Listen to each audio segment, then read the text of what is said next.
இப்போ ஜனநாயகன் போஸ்டர் எதை சொல்லுது அப்படின்னா, வி ஸ்டாண்ட் வித் விஜய் அப்படின்ற ஒரு ஹேஷ்டேக் பயங்கர ட்ரெண்டிங்கில் போச்சு இல்லை? அதுதான், நான் மக்களோடு தான் இருக்கிறேன், என்னை யார் வேணாலும் தொடலாம், நான் தொடும் தூரத்தில் தான் இருக்கிறேன்னு ஜனநாயகன் படத்தில் இந்த போஸ்டர் வந்து எப்படி எளிய மக்களுக்கான ஒரு தலைவனாக நான் இருப்பேன்னு நான் ஆணையிட்டால் ரைட்டு, இது வந்துருக்குது.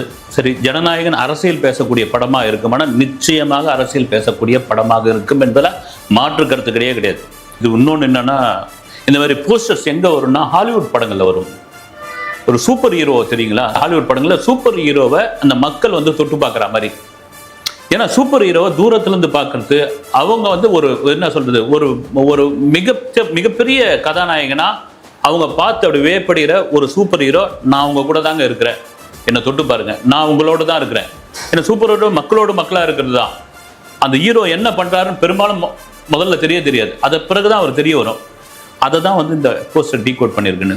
அதை தாண்டி நான் எளிய மக்களோடு, குறிப்பாக இளைஞர்களோடு, என்னை விரும்பும் அந்த சின்ன பசங்க பொடுசுங்க யார் வேணாலும் நான் தொடர தூரத்தில் தாங்க இருக்கிறேன்.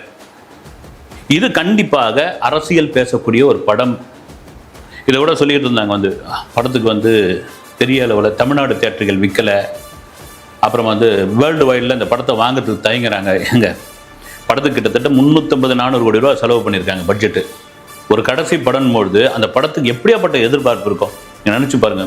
மிகப்பெரிய எதிர்பார்ப்பு. தமிழ்நாடு தியேட்டர்கள் விஜயை ஓன் ரிலீஸ் பண்ண போகிறார். 110-120 கோடி வரைக்கும் வாங்குறதுக்கு ரெடியா இருக்கிறாங்க. நீங்க வந்து ஓவர்சீஸ் சொல்லவே தேவையில்லை. நான் திரும்ப சொல்ல, தமிழ் சினிமாவில் ஓவர்சீஸில் இன்னைக்கும் ஒரு மாசான ஒரு ஹீரோன்னா விஜய் தான். அதை மாற்று கருத்து கிடையாது.